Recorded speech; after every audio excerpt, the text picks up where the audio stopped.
हेडलाईन्सचे प्रायोजक आहे NBC bearings, लांब पळण्यासाठी। घाटकोपरमध्ये होर्डिंग लावणाऱ्या इगो मीडिया कंपनीचे संचालक भावेश भिंडेवर सदोष मनुष्यवधाचा गुन्हा। भावेश भिंडे कालपासून बेपत्ता, शोध सुरू। भावेश भिंडेचा ठाकरे आणि अरविंद सावंतांसोबत फोटो, भाजपकडून ट्विट, टक्केवारी घेऊन ठाकरेंकडून होर्डिंगला परवानगी दिल्याचा आरोप।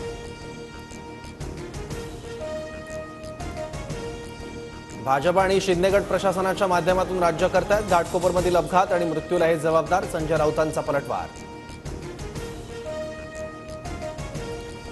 भावेश भिंडे मातोश्रीवर काय करत होता? भिंडे सुनील राऊतांचा पार्टनर आहे का? भिंडेच्या ठाकरेंसोबतच्या फोटोवर नितेश राणेंचा सवाल।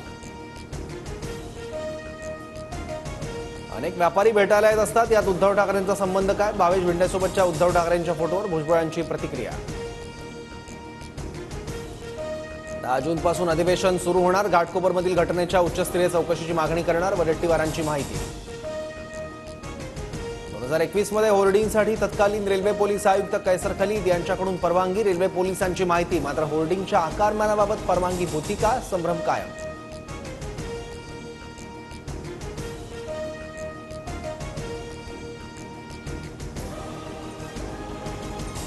केंद्रात सत्ता बदल होणार, भाजपला बहुमत मिळणंही अवघड। इंडिया आघाडीला 240 ते 260 जागा, तर मवियाला 32 ते 35 जागा मिळणार, पृथ्वीराज चव्हाणांचा अंदाज।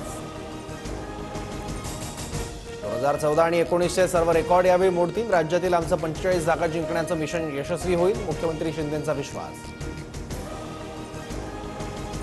राज्यात महायुतीला 16 ते 17 जागा मिळतील, भाजपला 12 ते 13, शिंदे गटाला 2 ते 3 जागा, तर अजित पवारांना एकही जागा मिळणार नाही, रोहित पवारांचं वक्तव्य।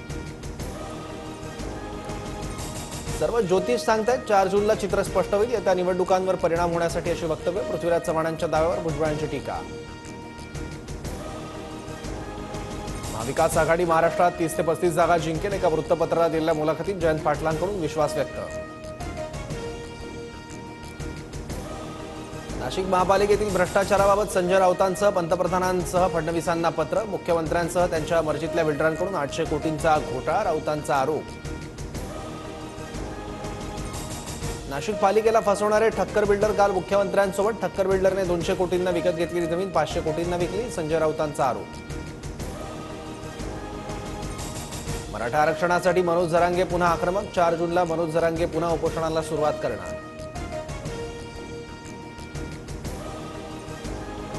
खेडमध्ये मतदारांना 500 रुपये देऊन मतांची आणि लोकशाहीची थट्टा, अमोल कोल्हेंकडून पैसे वाटपाचा व्हिडिओ ट्विट। लोकसभा निवडणुकीनंतर अजित पवार गटाला भाजपमध्ये जावं लागेल, पक्ष आणि चिन्ह गोठवलं जाणार, रोहित पवारांचा दावा। हेडलाईन्सचे प्रायोजक आहे एनबीसी बेरिंग्स, लांब पळण्यासाठी।